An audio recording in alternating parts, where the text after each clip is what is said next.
सभी को नमस्कार। जय हिंद। यूट्यूब चैनल में आप सभी लोगों का स्वागत करता हूं। आज की क्लास में मुख्यतः हम जो देखेंगे वो पिछली क्लास में छूटा हुआ पार्ट संयुक्त परिवार का, जो कि हमारा लाभ को लेकर और साथ ही साथ में इसकी कुछ सीमाओं को लेकर हम बात कर रहे थे। ठीक है, तो इस क्लास में मैंने पहले से सारी चीजें नोट डाउन कर दिया है, इसको समझते हुए अपन आगे बढ़ेंगे। और सेशन काफी छोटा रहेगा, ये इस सेशन छोटे रहने के साथ में हम इस टॉपिक को वाइंड अप करेंगे आज की क्लास में। ठीक है, तो संयुक्त परिवार के जो लाभ है, लास्ट क्लास में मैंने ऑरली सारी चीजें डिफाइन की थी, जहां पर हमने बात की थी कि आर्थिक लाभ के अंतर्गत हम किसे शामिल कर सकते हैं, वही सामाजिक लाभ में और उसके बाद में राष्ट्रीय लाभ के तौर पर संयुक्त परिवार किस प्रकार से काम करता है। बात करते हैं सबसे पहले आर्थिक लाभ के अंतर्गत। तो आर्थिक लाभ में हम देखेंगे कि धन का केंद्रीकरण होता है। धन का केंद्रीकरण ऐसे क्यों कहा जा रहा है? क्योंकि जो परिवार, संयुक्त परिवार का मुखिया होता है, संयुक्त परिवार का जो मुखिया होता है, उस संयुक्त परिवार के मुखिया के पास में ही सभी पैसे रखे जाते हैं। ठीक है, सभी धन किसके पास होता है? मुखिया के पास। अब जिनको जो आवश्यकता है, इन मुखिया के पास ही जाना होता है और वहां से पैसा लेना होता है, अपना उद्देश्य बताना होता है, तब जाकर आपको वो पैसा मिलता है। ठीक है, तो धन का केंद्रीकरण होता है, ये संयुक्त अच्छी बात भी है, कुछ सेंस में हम देखेंगे नेगेटिव सीमाएं भी में रखेंगे। तो धन का केंद्रीकरण, क्योंकि मुखिया के पास में सारा धन का क्या है, एकत्रीकरण है। अब देखिए दूसरा भी इसी से इंटरलिंक है, धन का अपव्यय में कमी आएगी। अब देखिएगा यहां पर जब बोल दिया गया है कि उद्देश्य बताने के बाद ही पैसा मिलेगा, तो जब उद्देश्य आपने डिफाइन कर दिया, तब जाकर उस पैसा का फिजूल खर्ची नहीं होगा, वो पैसा फिजूल नहीं जाएगा, किसी विशेष उद्देश्य के लिए दिया गया है तो वह विशेष उद्देश्य के लिए जाएगा। तो यहां पर सेकंड पॉइंट मिलेगा आपको कि धन के अपव्यय में कमी आएगी। क्लियर हुआ? उसके बाद देखिएगा श्रम का स्पष्ट विभाजन, यानी कि लेबर का यहाँ पर क्या होता है, डाइवर्सिफाई होता है। तो किसको कौन सा कार्य करना है, शारीरिक क्षमता के आधार पर, लैंगिक आधार पर इसका विभाजन यहाँ पर देखा जाता है। लेकिन हम डिमेरिट्स में देखेंगे कि महिलाओं में ये स्पष्ट तौर पर नजर नहीं आता है, जिसके अपने कारण है। लेकिन पुरुषों में श्रम का स्पष्ट विभाजन नजर आता है। लेकिन डिमेरिट्स में हम देखेंगे पुरुषों में भी कुछ ऐसे पुरुष होते हैं जो आलसी प्रवृत्ति विकसित करते हैं, कार्य नहीं करेंगे, बार बार बोलना पड़ेगा तब जाकर कार्य करेंगे। तो वैसे में क्या होता है कि फिर उत्तरदायित्व की भावना भी समाप्त होती है। लेकिन संयुक्त परिवार में सभी व्यक्तियों के कार्य स्पष्ट हो जाने के कारण हम कार्य के उत्तरदायित्व का प्रचलन भी संयुक्त परिवार में देखते हैं। ठीक है, ट्रेंडिंग ट्रेंडिंग ऑफ वर्किंग आपका रेस्पॉन्सिबिलिटी। फिर उसके बाद में संपत्ति का विभाजन से रक्षा होती है, क्योंकि देखा आपने यहाँ पर एक बात और आप सामाजिक या आर्थिक में लिख सकते हैं। क्या लिख सकते हैं, देखिएगा यहाँ पर मेंशन कर रहा हूँ 6 नंबर के पॉइंट के रूप में, जो कि आपका संपत्ति के विभाजन से कनेक्ट होगा। क्या हो जाएगा, देखिएगा 6 नंबर का पॉइंट हो जाएगा जोत की संख्या में कमी। इसका मतलब कौन समझे मुझे बताइए, जोत की संख्या में कमी या जोत के आकार में कमी नहीं होगी। दोनों बातों का मतलब एक ही है, बस लिखा मैंने अलग अलग तरीके से। कोई बताएंगे मुझे कि जोत के आपका जोत की संख्या में कमी का मतलब क्या बताया जा रहा है? क्या संयुक्त परिवार से जोत की संख्या में कमी आएगी, या फिर आप ये बोल सकते हैं जोत की संख्या में स्थिरता, ये ज्यादा बेटर होगा। स्थिरता, स्टेबिलिटी आएगी जोत की संख्या में। कोई स्पष्ट करना चाहेंगे मुझे? आप में से कोई प्रयास करेंगे, थोड़ा इंटरेक्टिव बनाइए क्लास को, आप लोग बताएंगे तो थोड़ा मजा भी आएगा। ठीक है, संस्कृति की रक्षा करना आर्थिक में आएगा क्या? संस्कृति की रक्षा करना आर्थिक में, कहां पर लिखा है संस्कृति की रक्षा करना? संस्कृति की रक्षा करना आर्थिक में नहीं, आप सामाजिक में रख सकते हो। ठीक है, संस्कृति की रक्षा करना, परंपराएं को बनाए रखना, ये सामाजिक गतिविधियों में चीजें आ जाती। ठीक है, चलिए आप में से कोई भी प्रयास नहीं कर रहे हैं बताने के लिए कि जोत की संख्या में स्थिरता कैसे आएगी, हम बता दें फिर। ठीक है, चलिए सुन लीजिए। चलिए आया मैसेज, जोत के आकार में कमी इसलिए, क्या लिखा है, हम पूरा मैसेज नहीं लिख कर पाए हैं। एक सेकंड, तो आंसर आया था, कहाँ गया?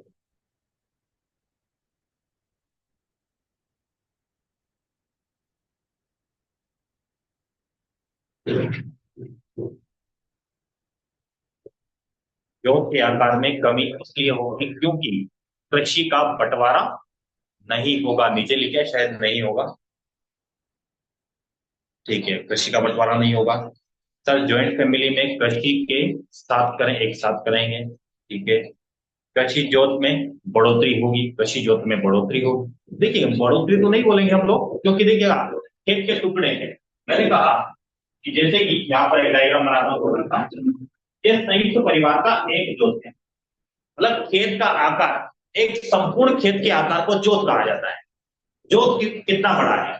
ठीक है, तो मैंने कहा ये एक खेत है आपका, एक लैंड है। इस पर 5 परिवार यानी कि 5 ब्रदर जिसकी अपनी फैमिली हो चुकी है लेकिन संयुक्त परिवार में साथ में रह रहे हैं, 5 लोग इसमें काम करते हैं। अब 5 लोग काम करते हैं, या तो ये एक ही रहेगा, अब इसे बढ़ा तो नहीं सकते हम। मतलब यानी कि जोत की संख्या में स्थिरता है। तो जोत की संख्या में वृद्धि कब होगी, जब संयुक्त परिवार एकल परिवार बन जाएगा। ये एक सिंगल परिवार है, ये 5 परिवार में टूट जाएगा। तो 5 परिवार में टूटेगा यानी कि इसके कितने हिस्से हो जाएंगे, इसके 5 हिस्से हो जाएंगे। ठीक है, 5 हिस्से हो जाएंगे तो 5 जोत हो जाएंगे। तो 5 जोत यानी कि जोत की संख्या में तो क्या हो रही है, वृद्धि। पर कब, जब संयुक्त परिवार में विभाजन होता है, डिवाइडेड, ये आपका डिवाइड हो जाता है, आपका जॉइंट फैमिली या न्यूक्लियर फैमिली में कन्वर्ट हो जाता है। तो न्यूक्लियर फैमिली कन्वर्ट होने की वजह से संयुक्त जो जोत की संख्या उसमें वृद्धि होती है। लेकिन हमने क्या कहा, संयुक्त परिवार में जोत की संख्या में स्थिरता आती है, ये एक ही रहेगी। जोत की संख्या में कमी तो कभी हो नहीं सकती है, ये तो असंभव है। यही गायब हो जाए ऐसा होता है क्या, भाई एक खेती गायब हो गया। ठीक है, तो यहां पर हम कहेंगे जोत की संख्या में स्थिरता। क्लियर हुआ। तो ये छठा पॉइंट आप इसमें मेंशन कर सकते हैं। अब बात करेंगे हम कि सामाजिक लाभ। ऊपर वाला भी क्लियर है आपका, आकार में कमी नहीं होगी क्योंकि आकार इतना बड़ा है। अगर छोटा आकार हो जाएगा यानी कि छोटे छोटे जोड़ के टुकड़े हो जाएंगे तो वो एकल परिवार में संभव है।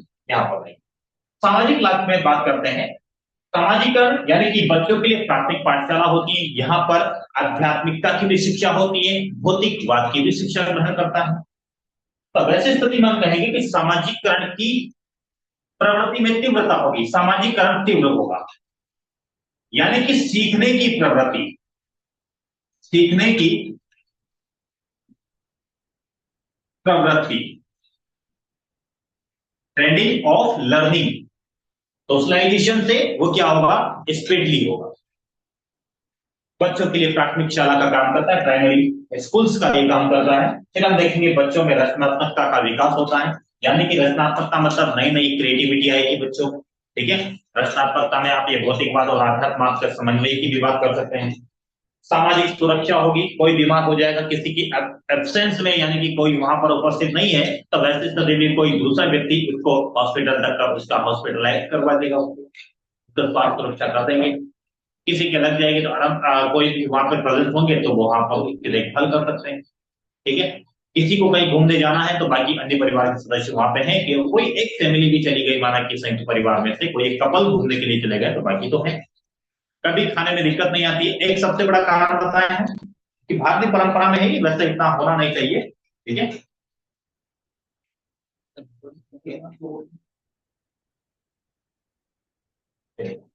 तो भारतीय परंपराओं में क्या आपको पता होगा कि भारतीय परंपरा में एक चीज चलती है कि, अब आप लोग मानते नहीं मानते, हमारे परिवार संयुक्त परिवार लोग में भी चलता है। जैसे कि होता ना, महीने में 4-5 दिन महिलाएं खाना नहीं बनाती हैं। ठीक है, वो बायोलॉजिकल प्रॉब्लम की वजह से। तो इसमें क्या होता है, कभी खाने में प्रॉब्लम नहीं आएगी। ठीक है, खाना भी पर्याप्त समय पर बनता चला जाएगा। इसको लिखना नहीं है लेकिन ये बता रहा हूं मैं, एक ये सोच सकते हैं आप लोग इस बारे में। यह संयुक्त परिवार का लाभ ही तो है, कोई भी भूखा नहीं रहेगा, समय पर खाना मिलता रहेगा। सुबह शाम कोई घूमने चले, मायके चले गए कोई, तो पति को कभी खाना बनाने का नौबत नहीं आएगा, बच्चों को कभी खाना बनाने की नौबत नहीं आएगी। इसको नौबत नहीं बोलेंगे, अपॉर्चुनिटी नहीं मिलेगी, ऐसा बोलेंगे तो ज्यादा बेटर होगा। कि पुरुषों को कभी अवसर ही नहीं मिलता है, महिलाएं अवसर ही नहीं देती है। लेकिन जब बाहर रहकर रहते हैं सिंगल फैमिली के तौर पर, तब पता चलता है कि रेस्पॉन्सिबिलिटी आ जाती है। ठीक है, ये अवसर भी आ जाता है, अपॉर्चुनिटी भी आ जाती है। ठीक है, फिर देखिएगा सामाजिक नियंत्रण। सामाजिक नियंत्रण यानी कि आपने देखा होगा ससुर जब होता है तो जितनी भी उस घर में लेडीज है वो थोड़ा डरे हुए रहती है। ठीक है, तो यानी कि सामाजिक नियंत्रण भी है। आपस में लड़ाई झगड़े भी जहां हो जाए तो एक लीडर होगा, तो वो उनको कंट्रोल करेगा। तो सामाजिक नियंत्रण भी है, सामाजिक अनुशासन में रहने की बात की जाएगी, नए नए नैतिक नियम बताए जाएंगे, धार्मिक आचरण के बारे में बात की जाएगी, जैसे कि सुबह उठकर भगवान का स्मरण करना है, अपने ईश्वर का स्मरण करना है, पृथ्वी पर पैर रखने से पहले उसको चूमना है, उठते से ही माता पिता के चरण स्पर्श करना है, कुछ अनुशासन बना दिए जाते हैं, खाने से पहले हाथ धोना है। सभी जगह धोते हैं, सिंगल फैमिली में धोते हैं, ऐसा नहीं कि वहां नहीं धोते हैं। तो ये चीजें क्या होती है आपकी, ये सामाजिक अनुशासन होता है। खाने से पहले खाना खाना है, जब संयुक्त परिवार में सारे लोग एक साथ बोलते हैं तो पता चल जाता है खाने के पहले नहाना ही है। ठीक है, जॉइंट फैमिली में दो लोग बोलेंगे नहीं सुना, ठीक है, दो को तो बच्चा आजकल झेलता भी नहीं। ठीक है, माता पिता की सुनते हैं आजकल के बच्चे, अगर नहीं सुनते हैं तो बच्चे सुना देते हैं। ठीक है, तो ये सामाजिक अनुशासन का पालन भी होता है। राष्ट्रीय लाभ में कल की क्लास में भी चर्चा की थी मैंने, राष्ट्रीय सेवा का अवसर इसमें मिलता है। तभी बच्चों की संख्या ज्यादा है तो कुछ बच्चों को राष्ट्रीय सेवा या डिफेंस में भेज दिया जाता है, जो कि राष्ट्रीय सेवा का अवसर उन्हें प्रदान होता है, या फिर वो उसके लिए अपना अपनी सारी चीज न्यौछावर करते हैं। और कुछ बच्चे जो घर पे रह जाते हैं वो घर की देखभाल भी कर सकते हैं। तो इस आधार पर बोल सकते हैं कि राष्ट्रीय सेवा में पर्याप्त अवसर मिलता है। राष्ट्रीय एकता को भी बढ़ावा मिलता है, ज्वाइंट फैमिली होती है तो जिससे कि समाज भी संयुक्त हो जाता है। समाज देखिए ऐसे बोलते हैं ना, देश सुरक्षित यानी कि गांव सुरक्षित तो राज्य सुरक्षित, राज्य सुरक्षित तो देश सुरक्षित। उसी प्रकार से संयुक्त परिवार में एकता है तो समाज में एकता होगी, समाज में एकता तो समुदाय में एकता, समुदाय में एकता तो गांव में एकता, गांव में एकता तो शहर में एकता, एकता ऐसे बढ़ते क्रम में राज्य में एकता और देश में एकता, यानी कि यूनिटी इन डाइवर्सिटी। ये भी आपका संयुक्त परिवार से संभव है। क्लियर हुआ यहाँ तक? अब आगे देखते हैं इसको। ये तो हमने लाभ, संयुक्त परिवार के लाभ के संदर्भ में सारी बातों को नोट कर लिया है। आप स्क्रीनशॉट लेना चाहें तो स्क्रीनशॉट भी ले सकते हैं, बाकी हम आगे चर्चा करते हैं इसी के बारे में। संयुक्त परिवार की डिमेरिट्स यानी कि कुछ सीमाएं हैं।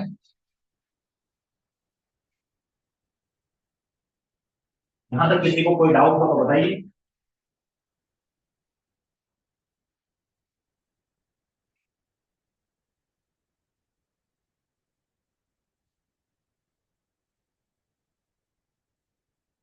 हेडिंग डालिएगा, संयुक्त परिवार के दोष या सीमाएं।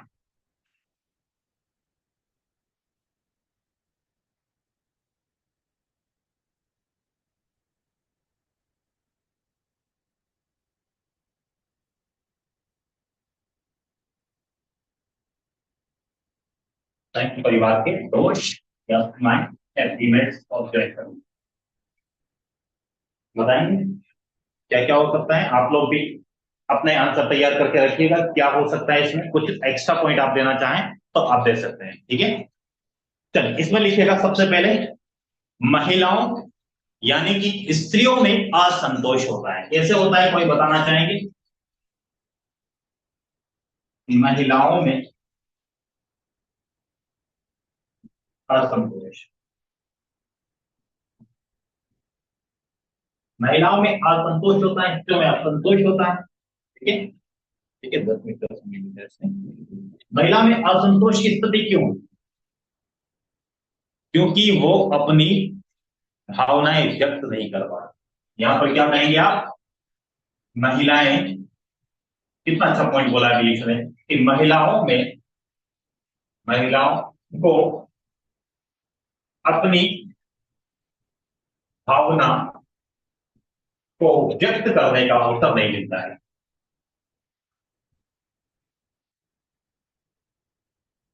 का अवसर नहीं मिलता।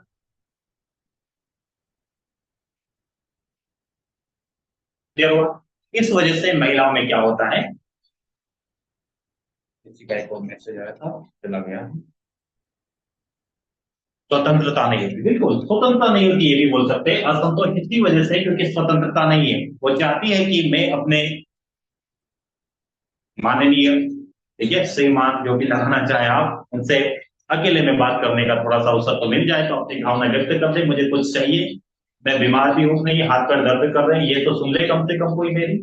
ठीक है, तो महिलाओं की बिल्कुल बहुत जायज अपेक्षा है। ठीक है, इसका सम्मान करना चाहिए पुलिस को कि वो अपनी भावनाएं व्यक्त नहीं कर पा रही, इसका मतलब बहुत गलत चीज है। भावना को व्यक्त करने का अवसर मिलना चाहिए चाहे ज्वाइंट फैमिली हो। लेकिन ज्वाइंट फैमिली में लास्ट के 5 मिनट के सेशन में बता दूंगा आप लोगों को कि कुछ परिवर्तन देखने को मिल रहा है। ठीक है, ऐसे भावना व्यक्त, जैसे कि ज्वाइंट फैमिली चाहे लेकिन सभी के रूम सेपरेट है। अब आजकल यही तो होता है, सभी के रूम सेपरेट है। जैसे कि हमारे घर में अगर बात किया जाए तो ज्वाइंट फैमिली है, तो ज्वाइंट फैमिली है तो जैसे कि हमारे 5 भाई है, मेरे पापा और 5 भाई है, तो 5 भाई है तो इनके लिए 5 की अलग व्यवस्था, साथ में हमारे जिन ब्रदर की शादी हो चुकी है उनके लिए भी अलग व्यवस्था है। जब भी घर में जाना होता है तो उनके लिए एक प्रॉपर व्यवस्था होती है। तो आज संयुक्त परिवार में जो परिवर्तन देखने को मिल रहा है उसमें आधुनिक बदलाव देखने को मिल रहा है, तो सभी को सेपरेट रहने की व्यवस्था मिलती है, चाहे एक चूल्हे का खाना यानी कि एक रसोई से खाना मिल रहा हो। तो ये चीजें परिवर्तन देखने को मिलता है, तो महिलाओं में अपनी भावना व्यक्त करने का अवसर नहीं है, इस वजह से महिलाओं में असंतोष होता है। और बताएंगे आप कि महिलाओं को अभिव्यक्ति की आजादी का खुलापन नहीं मिलता है, दूर जॉब के कारण भी ज्वाइंट फैमिली, हाँ पूरा पढ़ लेते हैं आप लोगों को, दूर जॉब के कारण भी ज्वाइंट फैमिली में नहीं रह पाते हैं, जो फैमिली में दूरियां बढ़ जाती हैं। बिल्कुल, ये भी एक कारण हो सकता है जिन्होंने बताया है। ठीक है, एक अगला कारण यहां पर लिखेंगे दूसरा, कि महिलाओं को अभिव्यक्ति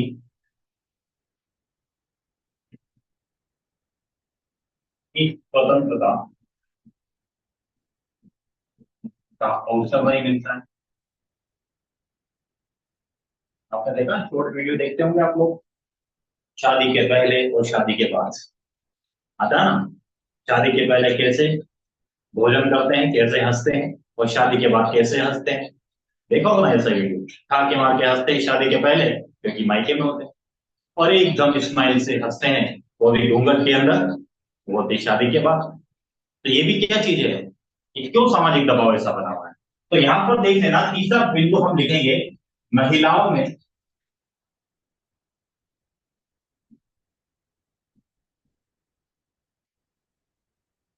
शादी उपरांत, विवाह उपरांत की, विवाह उपरांत ससुराल में सामाजिक दबाव, सामाजिक परंपराओं का दबाव,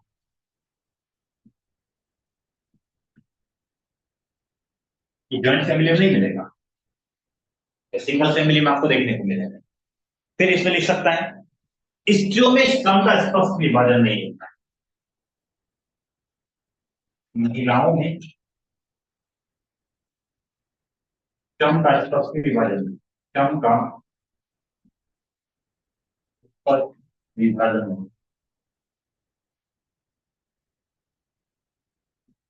ठीक है, क्यों नहीं होता है, जैसे कि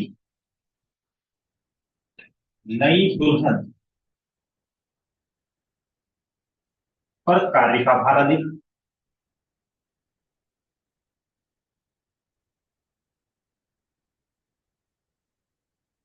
इस वजह से श्रम का स्पष्ट विभाजन नहीं है। पहले तो हम तो काफी काफी दिनों से करते आ रहे हैं, अब आपकी बारी है, आप नहीं नहीं, अब आपका नंबर है संघर्ष करने का। ठीक है, फिर लिख देंगे आप, सामाजिक रूढ़िवादिता का बोलाबाला भी रहता है इसमें, सामाजिक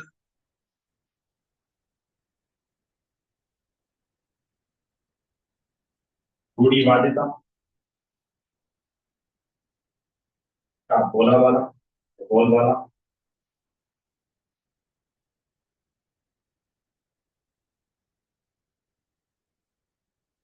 पांचवा लिखिएगा। छठा लिखेंगे हम, पुरुष वर्ग में कार्य, कार्यों में क्या आ जाती है, जैसे कि आलसीपन आ जाता है, क्या बोलेंगे उससे आप लोग। ठीक है, मतलब उनकी हो सकता है कि कार्य में आलसी प्रवृत्ति में वृद्धि हो जाती है। ठीक है, पुरुष वर्ग में कार्य करने के प्रति आलस, आलस प्रवृत्ति में वृद्धि होती है। ठीक है, नहीं करेंगे तब भी मिल जाएगा भोजन दोनों वक्त का। ठीक है, उसके बाद एक और इसमें ये बता सकते हैं आप लोग, कि निकम्मे लोगों की वृद्धि के रूप में भी इसे मेंशन कर सकते हैं आप लोग। और सभी सदस्यों का मानसिक स्तर भिन्न होता है, इससे निर्णय प्रक्रिया में देरी भी हो जाती है। सभी सदस्यों की मानसिक स्थिति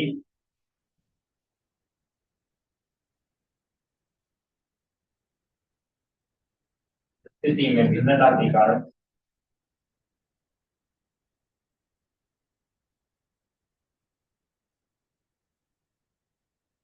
मानसिक स्थिति में भिन्नता के कारण निर्णय प्रक्रिया डिले हो जाती है।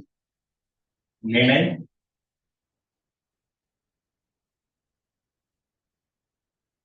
निर्णय प्रक्रिया बाधित होती है।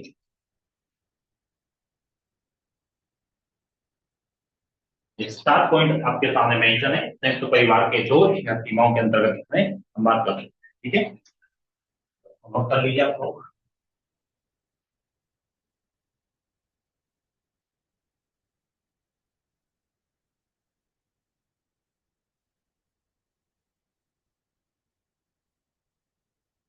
ठीक है, जहां तक किसी को कोई इश्यू तो बताइएगा मुझे।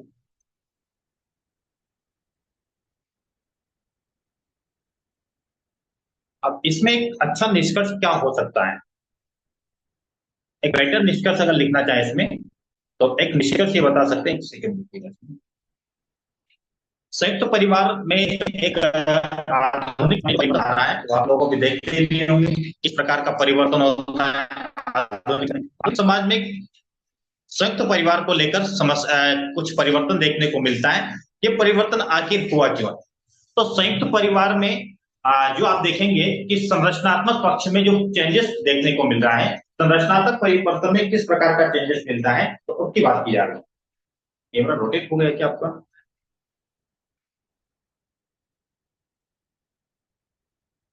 एक सेकंड में देख लेता हूँ। ठीक है सभी का, कैमरा में किसी कोई दिक्कत तो नहीं है? चलिए, अब नहीं हो रहा होगा रोटेट, पक्का नहीं हो रहा होगा आपको। हुआ था ये मैं मानकर चलता हूँ, अब नहीं हो रहा है। ठीक है, चलिए देखिएगा, यहाँ पर मैंने कहा कि संयुक्त परिवार में रचनात्मक परिवर्तन के कारण क्या है। तो रचनात्मक परिवर्तन में 6 कारण मैं ओरली बता रहा हूं, आप नोट कर लीजिएगा। हेडिंग क्या रहेगी कि संयुक्त परिवार में रचनात्मक या संरचनात्मक पक्ष में जो परिवर्तन आ रहा है, ये क्यों आ रहे हैं? तो एक औद्योगिकरण के कारण, नगरीकरण के कारण, पश्चिमीकरण के कारण, जनसंख्या वृद्धि के कारण, पाश्चात्य आदर्श आ रहे हैं यानी कि वेस्टर्नाइजेशन के कारण, और साथ ही साथ में महिलाएं अब क्या हो गई है, अवेयर हो गई। सबसे महत्वपूर्ण पॉइंट हो जाएगा आपका संयुक्त परिवार में जो परिवर्तन आ रहा है, संरचनात्मक परिवर्तन। महिलाएं अपने अधिकार की बात करने लगी क्योंकि महिलाएं यहाँ पर शिक्षित हो रही है, तो महिलाओं का यहाँ पर क्या हो रहा है, सशक्तिकरण। तो महिलाएं का सशक्तिकरण होने के कारण महिलाएं अपनी मांग के लिए आंदोलन पर उतर आती है। यातायात और संचार में वृद्धि, सामाजिक विधान